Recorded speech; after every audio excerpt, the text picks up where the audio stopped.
Well, congratulations on Growing Daisies. Thank Such a you. fantastic watch. So interesting the way this is done. Where did this story come from and why was it important for you to tell it?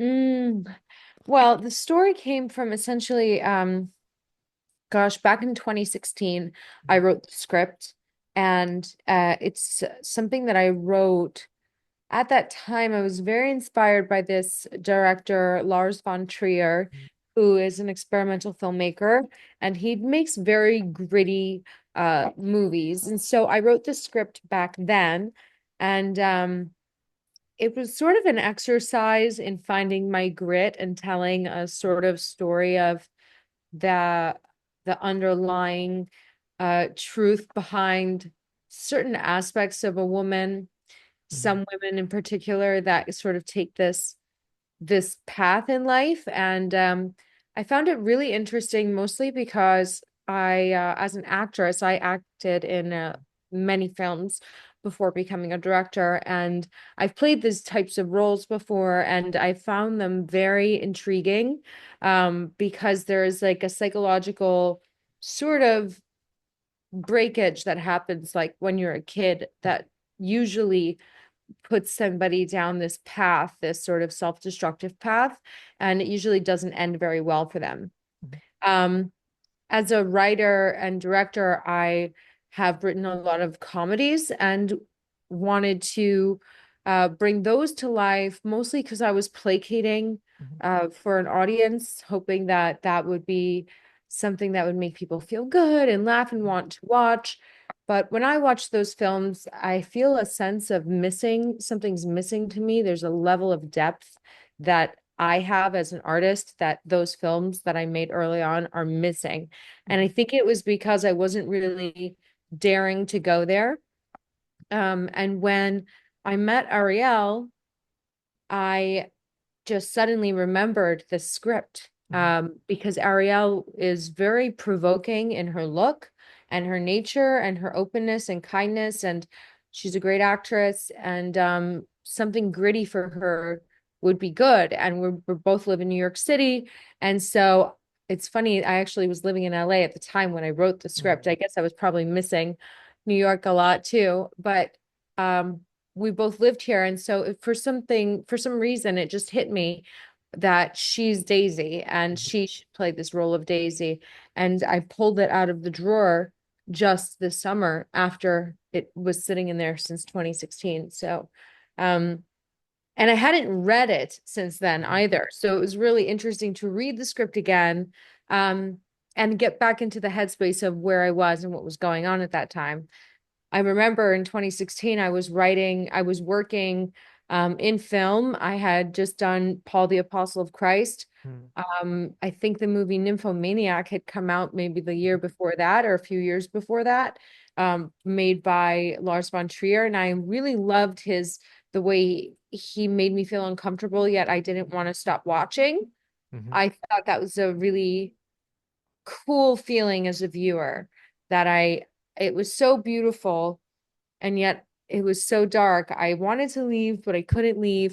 And it was a telling an honest truth about something using a lot of the elements.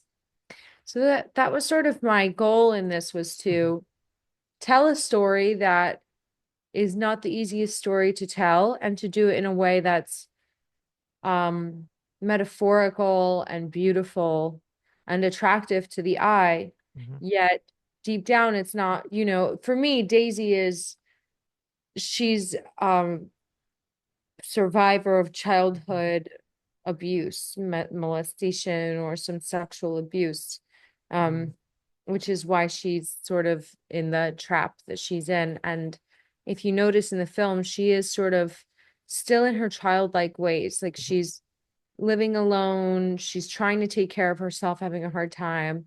She dresses childlike, she has a very childlike energy, spirit, even though she can go dark. And she's got like the Nickelodeon Mhm. cup and like the flowers and running in the flowers and the daisies. There's this essence of her that's stuck Mhm. still in that era, in that time. Definitely. one of the things that I found fascinating was all these layers to Daisy that start coming becoming apparent as the short progresses. Ariel does a fantastic job of having, like you said, that kind of naivete to her, but at the same time, it's more.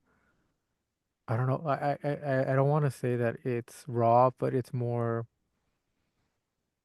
captivating. There's something about her that you just can't stop watching. You know, Mhm.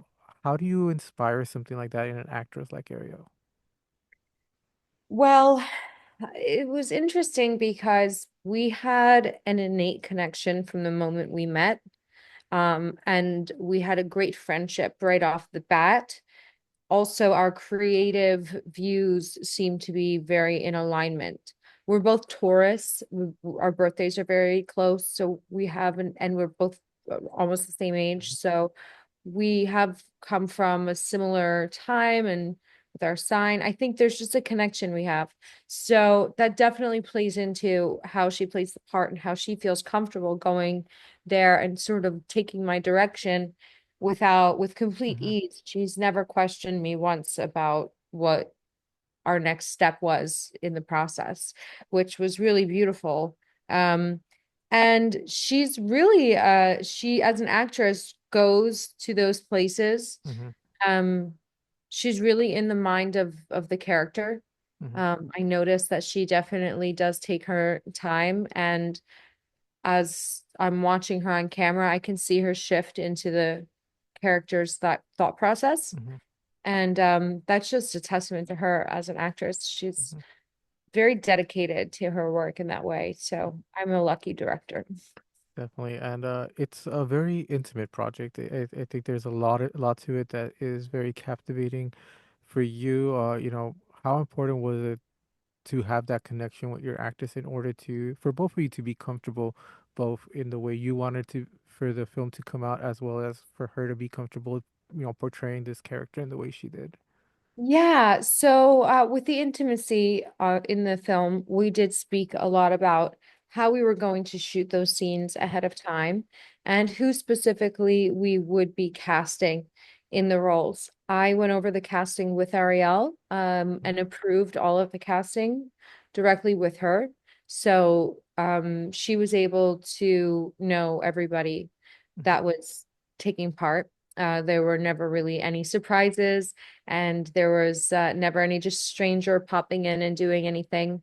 Also, it was a very closed set the Mhm. entire movie because I was acting as all of the crew roles, doing the lighting and the camera. I was the camera operator, writer, director. I just did everything. Mhm. So there was no crew, and we didn't record sound beyond source sound on set. Wow.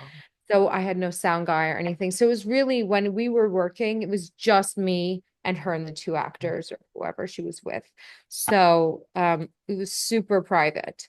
Um, and in that also, I made sure that we spoke about every position we were going to be Mhm. in, every action they were going to be taking, and everyone was like sort of into it. And I think that Arielle is such an open, sort of free spirit and I think Mhm. she wanted the character to be honest, that in each moment, she really treated each guy. Um, it was more almost her making every Mhm. actor comfortable being there rather than the other way around. She was the one sort Okay. of in control the whole time, Mhm. which I loved seeing that. And because every actor is so uniquely different, every character in the film, their relationship with her was very unique. And that was a very authentic, natural thing that happened in the process of making the film, which when I was editing the movie, I'm like, wow, it's so cool how Mhm. there's no like one way that this was happening. Every interaction she had with these guys was so unique. And I think it's because each person and human being is so unique Mhm. that it resulted in a nice surprise. Awesome. And this film was very fascinating. It seemed very unique. it's garnered awards. How does that make you feel as a, the director and writer and basically the entire crew? Well, it definitely makes me feel like I am putting my efforts in the right direction because it is a lot of work when you do a lot of the positions. Hmm. Um, we mostly only did that because we were acting out of sheer necessity without having Hmm. any budget or um, much to offer anybody to help us. And so it just worked out this way. Also, I really like being hands-on. So to be able to be hands-on and work in all the aspects of everything, even in the future, if I'm not to do every job, at least Hmm. I understand every person's job so much more clearly after having been so hands-on that I can give better direction to them and be more efficient in the future. Hmm. Was that even answering your question? Yes, I that answers oh, well. kind of. Final question. Both you and Ariel are very artistic people. How easy was it to create these very visually stunning sequences when both of you have a very artistic mind? Thank you. Well, she and I definitely were very in alignment with our visions on the way these scenes were going to look. When we were shooting in the Daisies, that was a very creative scene, and the poor girl got covered in hives everywhere afterwards because she was like lying in that. And we kept shooting and shooting, even though she started feeling it. And then eventually, we finished the shot. And once we stopped, she goes, I think I'm having and we looked at her skin and she was Mhm. just covered. So we had to shower her up and clean her. And then straight away after that, that same day, we were shooting all of the bathroom scenes with the Mhm. mud. And so that was like our most creative day. Mhm. And the mud scene too, we talked about it ahead of time. We planned what kind of mud. We tested different dirts and mud, and we took photos and continuity photos throughout our shooting of all the men putting the hand on hers so that we made sure that the dirt was exactly placed correctly. So there was a lot that went into those scenes, more than you would probably imagine. And then cleaning her bathroom afterwards, again, because it's independent. We don't have a Mhm. team to clean up after us. So it took us just as long to clean the mud off of those floors and the Mhm. walls and everywhere that it got, as it did to shoot the scene in Mhm. general. And then the other really creative shot that we did that Arielle and I both, we were like, okay, we're gonna go for this. And if it doesn't work, we'll find another way. Let's just try. And we made it work, but we essentially went to this studio way out in Brooklyn where they built us like this little green box room Mhm. with a rig hanging from the top. Mhm. And then we ordered these like jumper suits, this like so that somebody can do hang gliding and Mhm. that kind of thing. And we like I sewed the jumper suits to be really tight and small Mhm. together, and we wrapped them in green tape so we could green screen them and wrapped Arielle in this jumper suit in the outfit and hung her from this thing and blew fans and pushed her and she's like flying through the air Mhm. and I'm running and shooting it to get all those shots of her flying. Mhm. And that was also really creative because Mhm. that's just us being like so just throwing it at the wall and Mhm. seeing if it works. And it worked. It Mhm. really did work. We got it. We got Definitely. the shot. Yeah. Yeah, it definitely worked. Congratulations on this project. It was a Thank you. fantastic watch, and it's deserving of all the awards that it's gotten so far. Thank you. I'm so happy you like Mhm. it and that you took the time to watch. And I'm really hoping that we'll get some distribution Mhm. after we go through this festival run and everyone will be able to view it on some streaming platforms. Mhm. That would be awesome. Definitely. And thank you very much for your time. Thank you so much. Great chatting with you.